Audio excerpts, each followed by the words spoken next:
A little blast from the past there to get you in the mood for something super. We're going to witness something super here today, guys. And it's not the tank. It's not the super Chaffee, which you see on your screen right there. Let's face it, guys. After a long time of playing this game, we all realize that there are no super tanks. There are only super players. There's some tanks that are called super. There's the Super Pershing. There's the Super Hellcat. And now there's the Super Chaffee. All of which are not very super. But driven by a super player, they can dominate on the battlefield. That's the intro. Now let's witness superness unfold before you. Oops, missed that shot. It gets better, okay? It gets better. Just hang on there. It's me. It's me driving the Super Chaffee. If you have been playing this game for 4 years, seriously, if you've played this game for 4 years and you've logged on recently, you've noticed that you've got a new tank in your garage. And it's super. It's a Super Chaffee. It's a super hunk of garbage is what it is, but it's called a Super Chaffee. If you've played this game for 3 years and 11 months and you've logged on recently, you've noticed that you've got fuck all in your garage. If you've played this game for 1 year, 2 years, 3 years, up to 3 years and 11 months, you don't get anything. You get a demount kit. If you've played the game for 4 years or longer, you get all sorts of goodies. You get you've got the Super Hellcat last year, the Super Chaffee now, and the T50-2. They're just the gifts. Just keep. It's the gifts that just keep giving. That's what wargaming is. Like the Ever Ready Bunny. They just keep giving us free stuff. And to be fair, that T50-2 is fantastic. I love it. And I just recently played it. That was a free gift. I love that tank. So they do give you some good stuff occasionally. That's a Russian one. Imagine if they had a shit Russian free tank and they gave it to all the people in Russia. Millions of those Russians. They'd have a revolt. But American free one, it's super. Here, take it. It's super garbage. That's okay, because no one in Russia is going to play this. But I am going to illustrate the superness of this tank. I've got my fancy camo on it. I call it Mr. Bobblehead. And I've learned after the first few games that you can never move up and do anything with this tank because though you are a light tank, you're basically, you've got this big bobblehead turret thing that sticks up like that. So none of the bushes on any maps are designed for you to hide behind because your tank is too stupidly high. So you get to, anytime you try and move up to spot, you get detected because your stupid bobblehead turret points up above the bush or the rock or whatever, and you can't spot. Unless you find like a super bush, which are far and few between. So many times I've been detected in this tank in places where, you could hide a mouse. But to be fair, it's free. And in this particular game, we are losing. The enemies have the middle. And they've surged up the middle there. And I had no intention of going in the middle when the enemies have a T50-2 and an auto-loading French tank and an MT-25. Rush to the middle with this thing. If the enemies do the same, you're dead. You're the first one who dies. Right? You're the super dyer. So no bold moves in this tank. And they have the middle, and they also have the 1-2 line. So nothing for us to do but to pull back, strategically retreat, and try now to dominate on the battlefield. This is called strategic repositioning. And only a super player would understand this. Now, if I was driving a object, I might have gone down that 1-2 line. But I'm not. I'm in a Super Chaffee. Gotcha! And that gotcha has nothing to do with the super tank. It has to do with the super player driving it. I'm so full of myself in this video, aren't I? Look at this. Just farming the...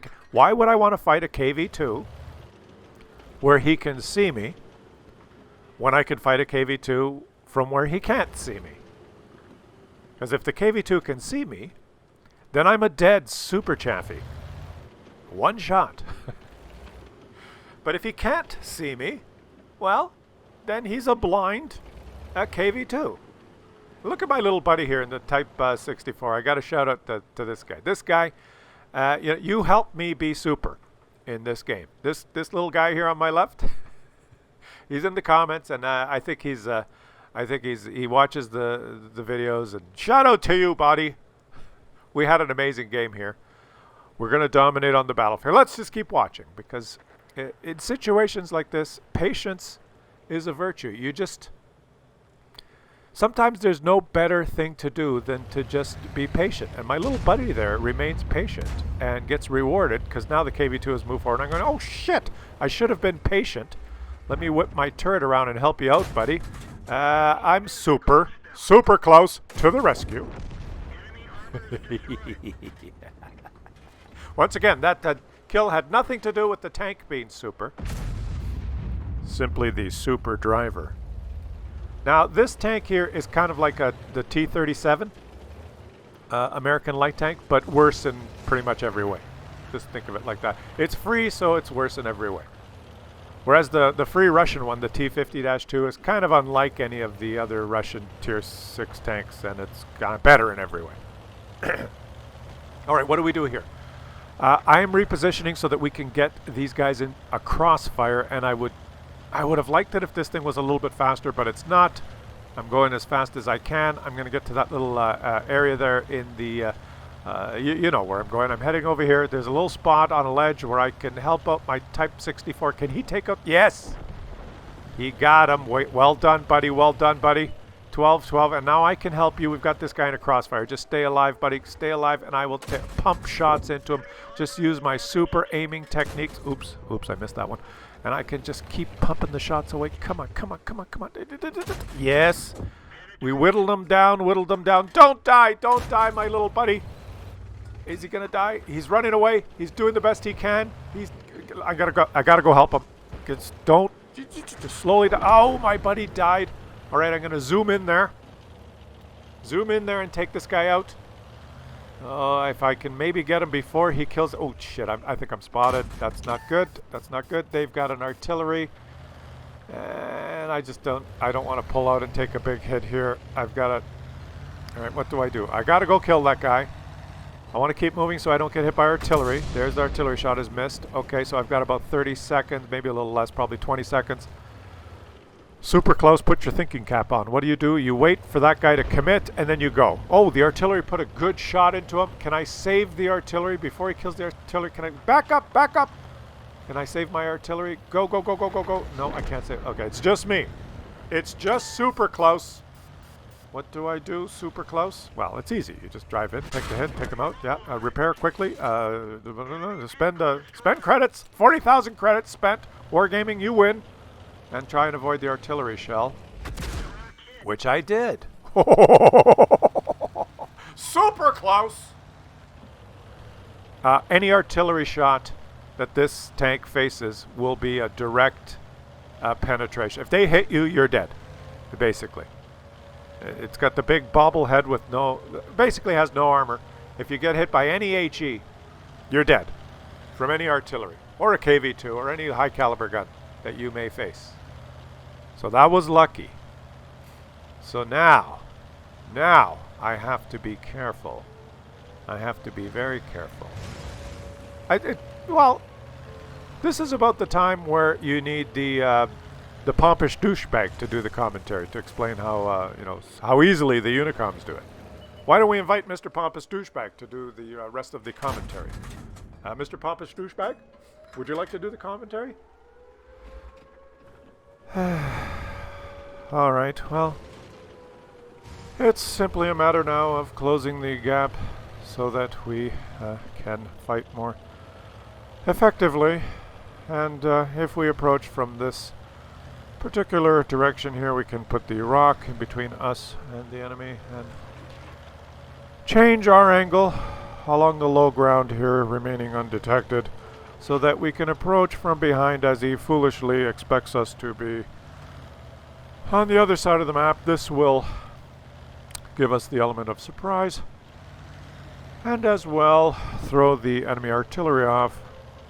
I know that he will not be pre-aiming at this particular spot, so we can just simply move up here, make a little bit of an adjustment, and reset easily, and then back up, put the rock in between us and the enemy, and escape unscathed. Ha ha ha, you have been reset.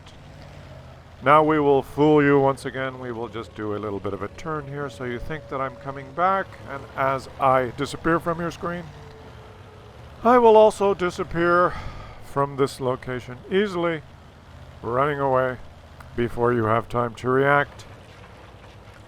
This is known as the Unicom reaction time versus the Muppet reaction time. You are watching the Unicom reaction time. The Muppet reaction time has enabled him to leave the cap, stop capping, and not detect me. Ha ha ha! You have been fooled again. Knowing that I have time now, it's just a matter of seeking out the artillery, perhaps taking him out of the game before I handle the Firefly. Most artillery players do not realize that P stands for propelled and usually just sit motionless in the spawn where they've begun the game, so I will just go to the obvious spots here to try and detect him. If he has moved, that's no problem. We will seek him out later, just doing a quick circumnavigation of the obvious areas. But now, due to the unimaginative Firefly, who has just decided to drive back into the cap, it's just a matter of now going back to reset and deal with him first. The obvious direction and trajectory that I should choose is exactly the one that you are witnessing here on this replay. I must take the central position from which I can easily spot him and handle him. I'll just be careful not to knock down any cover so that the artillery will not know that I am approaching from this area. Just avoid the lampposts and the poles and anything destructible. Work my way into this bush and easily spot the person camping who thinks he's safe. There he is. Back up, make the bush bushy, and begin my domination. Now, you may ask yourself, how many times will I be able to shoot him before he moves into cover? And the correct answer is 5. 5 times. Just have to respot him again and finish the job here now. The only thing he can do to make my life a little bit more difficult is to hide behind the rock like the chicken that he is, and that's exactly what he does. Which simply means I must close the gap now, wait for him to commit to hiding like a pussy, and move in carefully down this slope and approach from an unexpected angle. Now, knowing that this player is probably not very good and certainly does not have the overwhelmingly Unicom statistics that I have, it's obvious to me that he will not be pre-aimed in any direction, but simply be wandering around aimlessly in this general area. So it's just a matter of auto-locking and taking a couple of shots to take him out on the battlefield. Setting him on fire just to make him look foolish. A quick repair and a little bit of anti-artillery avoidance maneuvering allows me to escape unscathed. Now, I'm pretty sure that the artillery is not on the 9 line, as I have already driven there. He is not in the middle, he is not at the cap. There's only one place he can be, and that is somewhere along the 1-2 line. And now, with 1 minute remaining in the game, there is ample time for me to simply seek him out, track him and make him look foolish, take my 3 shots to take him out, and emerge from this game victorious. This game will go down as another example of super Unicom playstyle, defeating the lesser tomato-like players that play this game. You need to have skill levels as high as mine in order to...